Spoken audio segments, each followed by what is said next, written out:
Good morning and welcome to Dr. Deo Hetfield. I want to ask you to open up a Bible with me to the book of John chapter 2. So we are still in the good news according to John, and you can open up to John 2 verse 13. And we've been saying that often when people read the book of John, the gospel according to John, it almost seems to them that they are meeting Jesus afresh for the first time. And that's because the Gospel of John has such a unique capacity to not only introduce people to Jesus for the first time, to see them just in awe of who he is, but to reintroduce Christians to Jesus. And we want to say that that is the Christian life, to know Jesus and to make him known. And therefore, the early cry of the early church in terms of evangelism, going out and sharing the message, was simply this: come and see. Come and see this Jesus for yourself and become someone who introduces others to Jesus. And so I want to ask you, as we are preaching through the book of John, just come and be introduced to him again. Be awed again. Stand in reverence and in just flabbergasted faith again. Come and see. So let's take another step in our series, John chapter 2, verse 13. The Jewish Passover was near, and so Jesus went up to Jerusalem. In the temple, he found people selling oxen, sheep, and doves, and he also found money changers sitting there.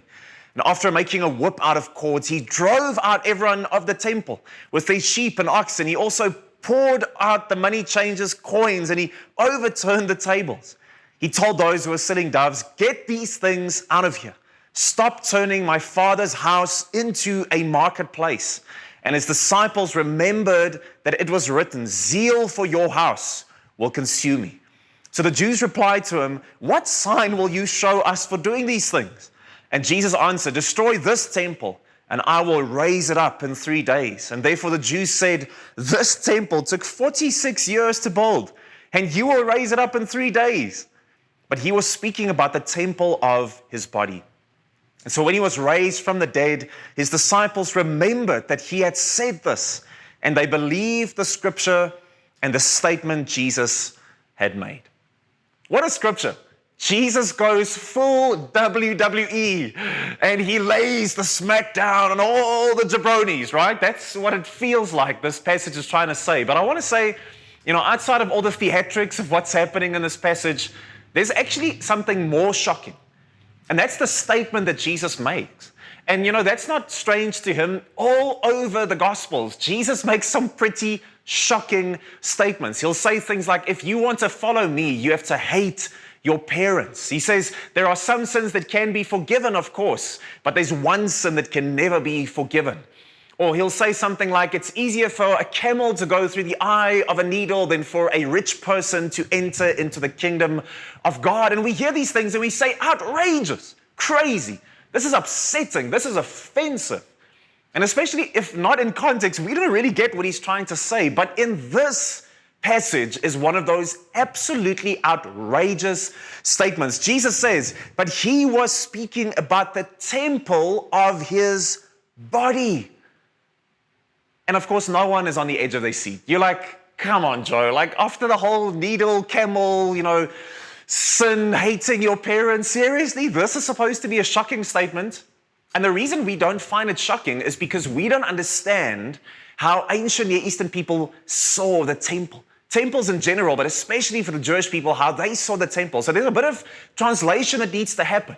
If we understand what they understood, you will see that this is a cataclysmic, shocking statement, and it makes such a difference when you understand it to your life.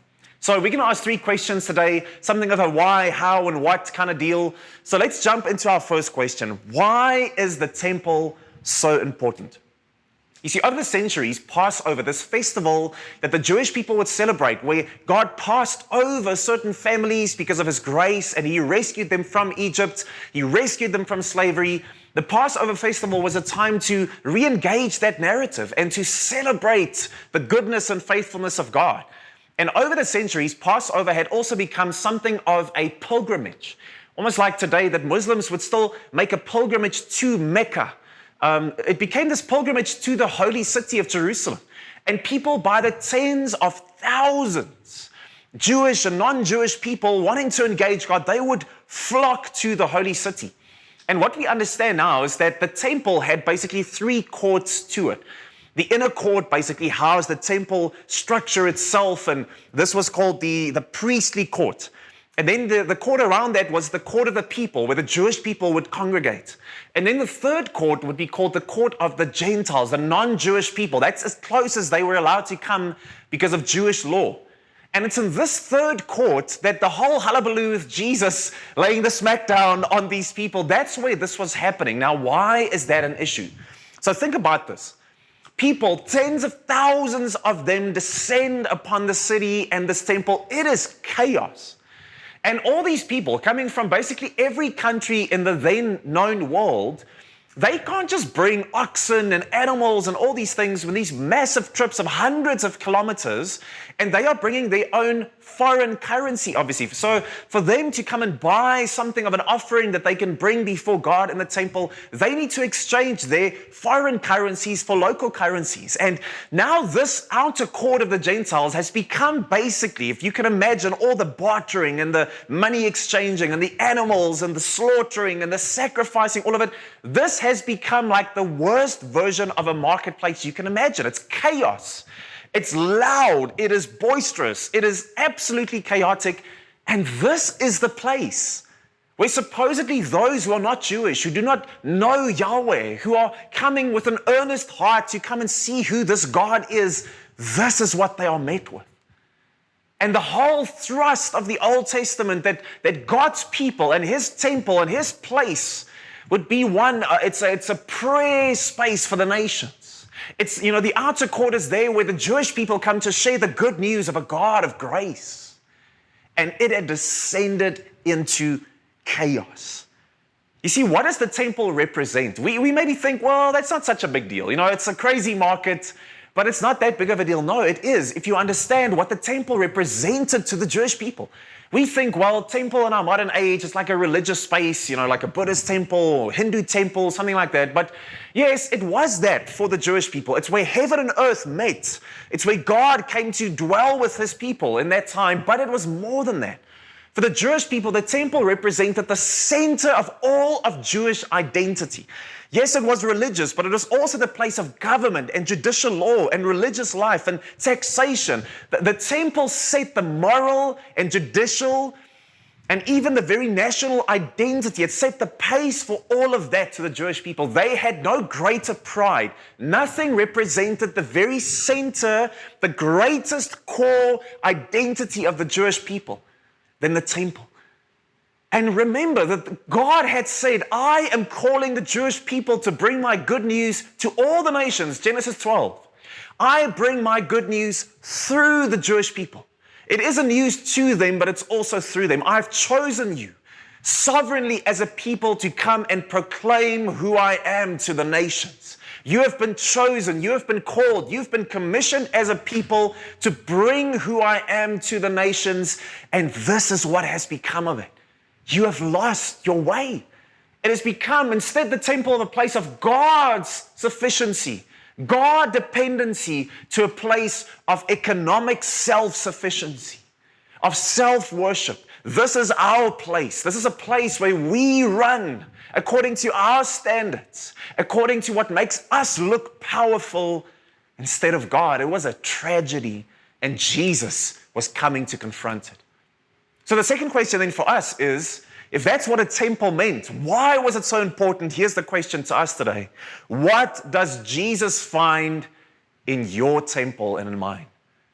What does He find in our temples, and what needs to be driven out of it? Read with me in verse 14. It says, in the temple, He found people selling oxen and sheep and doves, and He also found the money changers sitting there. And it's in that context that He says, get these things out of here. Stop turning my Father's house into a marketplace. He was saying this place represented something beautiful, something pure, and you have turned it into a marketplace where the focus is status, it's money, it's economics, it's power plays and games. He says, I came and this is what I found. Now, why is this important? Last week when we spoke about Jesus confronting the Samaritan woman. He comes to seek her out in love. And they have this conversation about the well that they were standing next to. But eventually Jesus tries to show it. There's something deeper going on. The well of your life is the place that you go to find satisfaction and wholeness. And for her, and as we spoke about sex and intimacy last week, for her, he was saying, listen, you've had 5 husbands and you shacked up with a new guy now. You have so many times in your life gone to the well of sex and intimacy to try and fill all these broken aspects of your life.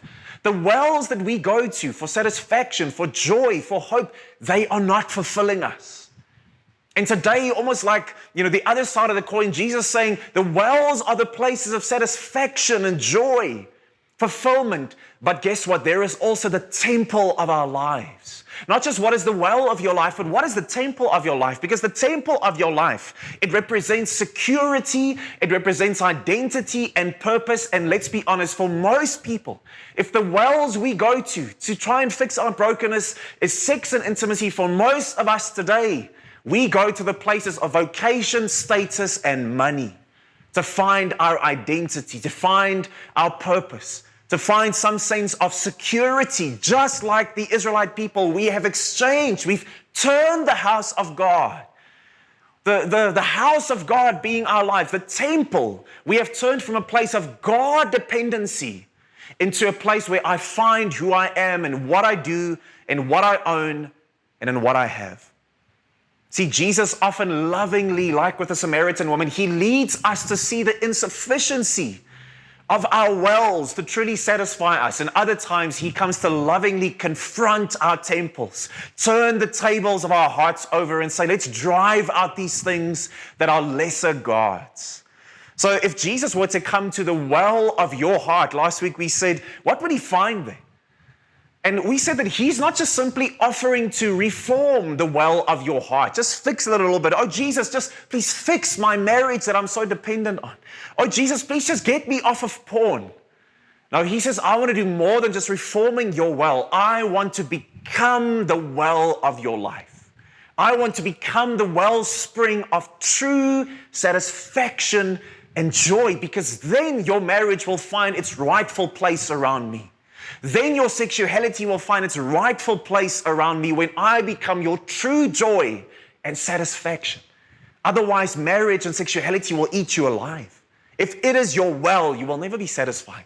So on the other side of the coin today, it's saying if Jesus were to come to the temple of your heart, what's the most significant object in your life? What's at the center of your table? What would he find there?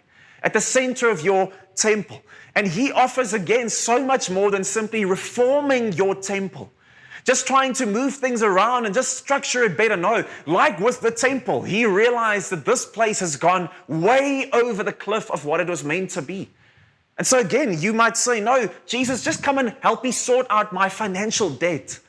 Please, will you just come and help me with my work stress? And he says, listen, I want to do much more than that. I don't want to simply reform the fact that these things, your vocation, your career, money has become the center of your temple. I want to become the thing that stands at the very center of your temple.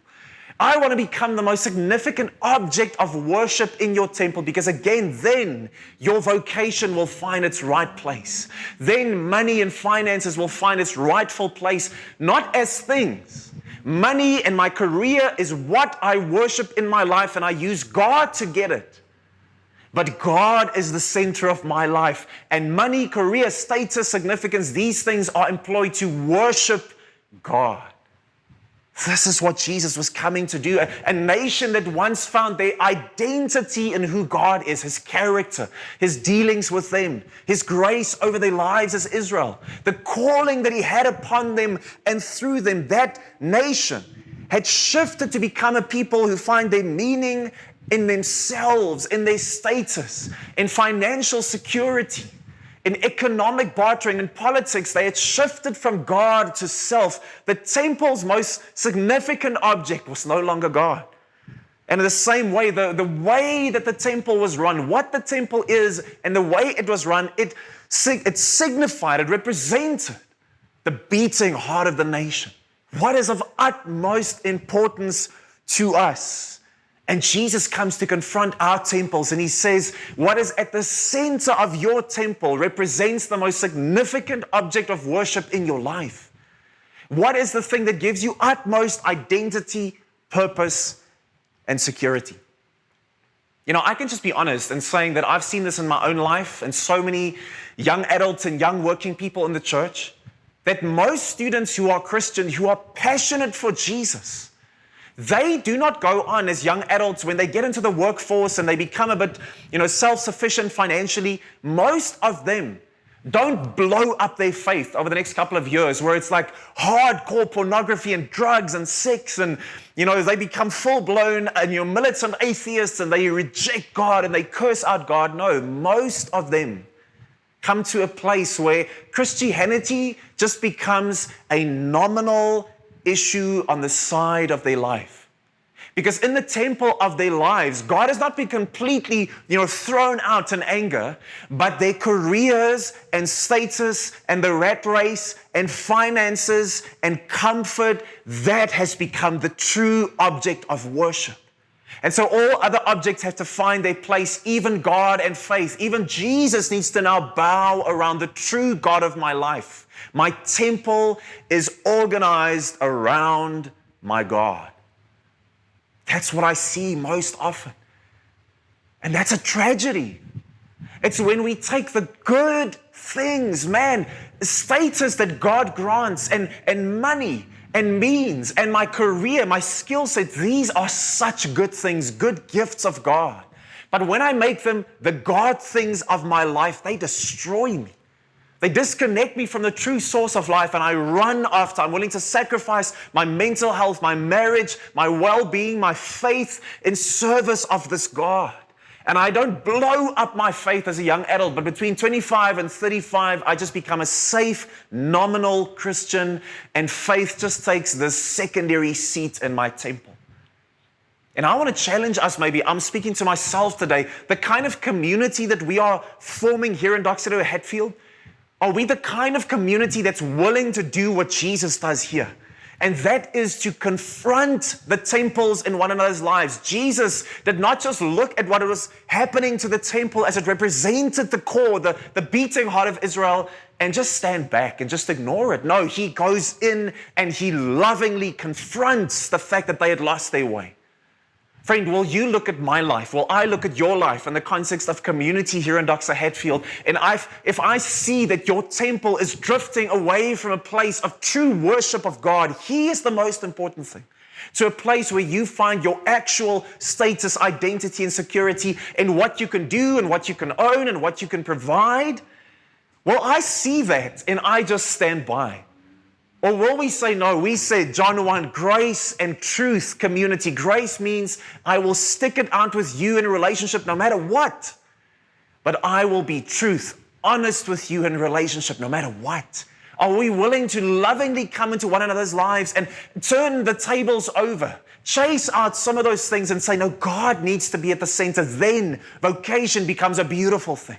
Then the money and the means that God gives me, what a beautiful thing when it's in service of God instead of God being in service of your true God, which is money.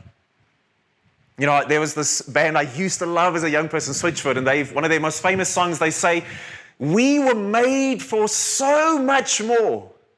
But what? But we lost ourselves. This is what Jesus was coming to say to the Israelites. I look at a place that's meant to be a beacon to the nations, and you have become a place of self-worship, of self-sufficiency. Friends, we were meant for so much more, but when money and status and security becomes the center of my temple, we lose ourselves. We lose ourselves. It's not that money is bad. It's not that my career is bad. But when it becomes the center of my temple, my life takes on such a navel-gazing, self-centered, selfish, kind of just, self-sufficient way of living, I forget the fact that God has made me for so much more. He's made me for the calling through my life to reach the lost and heal the pain and restore what's broken in our city and my career and my skill set and my money, all these things. Yes, they're meant to be just enjoyed, but they're meant to be employed for God's purposes. Not God rallied every now and then in emergency prayer, in anxiety, induced prayer. God, just come and salvage my true God. Help me in this business deal, God. Come and establish me once again in this marriage, God. Help me with the things that really bring me security, God. Lauren Greenfield, she's a documentarian, and she ran this 10-year project called Generation Wealth, how the modern world fell in love with money. It's always been a thing, but we have perfected the art. Friends, here in Pretoria, this is the currency of life. Who you are, what you own, what you do. And she says this love for money of this 10-year project, looking at so many different cultures and generations, she says this: no matter how much people had, they still, not needed, they still wanted more. Just like the wells of our life, no amount of sex and intimacy, if in service of establishing who I am, will ever suffice. In the same way, there's no amount of earning, pursuing, achieving, none of that will ever truly come and satisfy who you are. It will never establish you in unshakable identity. You will always feel insecure. Tim Kasser, he's a psychologist, and he wrote this book called The High Price of Materialism. It's not so that I simply need the material things of life to get by. I need it to address the brokenness of my heart. And he says many writers have shown that once we have sufficient food, shelter, and clothing, further material gains do little to improve our well-being. This is a secular man saying, listen, these things we need. If you are below the poverty line in that aspect, yes, you suffer emotionally. But once we have just a sufficient amount of what we need, he says, just heaping on the achieving, the earning, the running after, he says it does so little for your actual emotional well-being. In fact, he says, more importantly, people whose values center around the accumulation of wealth or material possessions, where the temple has been formed like that, they face a greater risk of unhappiness, anxiety, depression, low self-esteem, regardless of age, income, or culture. When these things stand, good things, when they become a God thing at the center of your temple, they eat you alive. They break you apart. When good things become God things, they absolutely destroy us in those pursuits. If I can just share some of my story, I know that at the age of 18, when I became a Christian, I know that Jesus had called me to full-time leadership and ministry. I know that for a fact. But at the same time, my parents were very successful in business, and there was nothing, honestly, I'll just say it, there was nothing greater of a want in my heart than simply living a comfortable and successful financial life. I just wanted to hook onto what they were doing so that I would be seen a certain way, so that I can drive a certain car, live in a certain neighborhood, just have a certain style and level of living that would make me feel significant. That was my very grandiose goal in life. And because of that, for more than 2 years, I know in my heart that I ignored the calling of God upon my life. I shifted the voice of God to the side for the voice of materialism and wealth. And God had to come and reclaim the temple that is my heart and say, I have called you for more than this. You were made for so much more, but you are losing yourself. And that's why it's so powerful. Listen to what Jesus says. John 2:23, while he was in Jerusalem during the Passover festival, we didn't read this before, but it says, many believed in him when they saw the signs that he was doing. And I love how the New Living Translation puts this. But Jesus didn't trust them because he knew all about people. No one needed to tell him about human nature, for he knew what was in each person's heart. This is one of the most intimidating and yet hopeful statements in all the book of John. No one knows you better than Jesus does, than God does. You can lie to me and to the people in the church and community, even to yourself, but God knows what is going on in your temple. And that sounds intimidating. But at the same time, it's so hopeful because God in the person of Jesus doesn't stand at a distance to judge our temples. He comes in to confront in love and grace our temples. Let me come and reform and change and transform your temple to a place where it represents the calling of God upon your life. What is Jesus saying? He says we are all worshiping something already. And you say, no, that's ridiculous. Listen, I'm not for all this religious stuff. I kind of give it that some people might find hope in it, but for me, I believe in science, maybe I believe in secularism, I believe in the values of humanism. I'm not worshiping anything. That's Bronze Age nonsense. But the fact is, Jesus is saying, no, you do actually. All of us are worshiping something. All of us have something that gets us out of bed in the morning, that controls the narratives of our lives and our hearts. Everyone is driven by something. Everyone has something that's at the center of their temple. In the Bible, they would call this idols. At the center of a temple is the idol, the thing of greater significance. And what are idols in our lives? These are things that are more important than anything else, even more important than God. These can be good things, outward-facing things at times, like sexuality, like my career, like status. But it can also be inward-facing things, and these are probably the more challenging ones because they fly under the radar, like respect and power and status and control and greed and comfort. They drive you. If those things call, you bow down before them. You're willing to give up everything. You're willing to have your narrative of your life controlled by them. You're willing to have your emotions regulated by them. You're willing to have your emotional health wrecked by them, your marriage sacrificed for them, your friends shifted for them. These are the things that we worship. And these things are typically seen as good. Work is a good thing. Sexuality is a good thing. Status is a good thing. Money is a good thing. But when it becomes a God thing, it destroys us. I love how David Foster Wallace, he was an atheist, and tragically he committed suicide later in his life, but I think he understood something of this dynamic. He was honest enough to voice it. When speaking to a bunch of graduates once, he said this: in the day-to-day trenches of adult life, there is actually no such thing as atheism. There's no such thing as not worshiping. Everybody worships. And the only choice we get is what to worship. And an outstanding reason for choosing some sort of God or spiritual type thing to worship is that pretty much anything else you worship will eat you alive. If you worship money and things, then you will never feel you have enough. Worship your own body and beauty and sexual appeal, and you will always feel ugly. And when time and age start showing, you will die a million deaths. Worship power, and you will feel weak and afraid. And you will need ever more power over others to keep your fear at bay. Worship your intellect and being seen as smart, and you will end up feeling stupid, a fraud, always on the verge of being found out. We all are worshiping something. And how do you know what is at the center of your temple? What's your idol? What are you worshiping? Maybe close your eyes for a moment and just allow the Holy Spirit to use these questions to bring that to the forefront in your heart. Questions: how do I recognize the idols in my life? I want to ask you, what is actually controlling the narrative of your thoughts at the moment? When you become depressed or paralyzed in fear, what is it that you are thinking about that you are going to lose? What are you most afraid of? Would your life be ruined if you lost this job, if that person walked away from you? Maybe another way to tell what to see is just, where do you spend in actuality most of your resources? Where do you spend most of your time and your money? Where does your mind wander to when you have free time?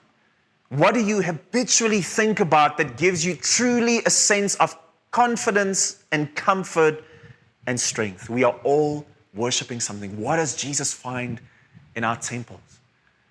But therefore, so beautifully, finally, the question is this: how do we then drive out the idols in our temple? Jesus answered, destroy this temple, verse 19, and I will raise it up in 3 days. But he was speaking about the temple of his body. You see, his audience was misunderstanding what he was saying. He was not speaking about the temple. I mean, the temple. 20 years before the birth of Christ, Herod the Great had launched this massive rebuilding project. They had trained up 1,000 stone cutters as priests, and 18,000 people worked day and night, 7 days a week. For more than 60 years, almost 30 years after the birth, of Jesus or the death of Jesus, they'd only finished this project. Some of those stones weighed 70 tons. You can still go and see them today at the base of what formed the temple.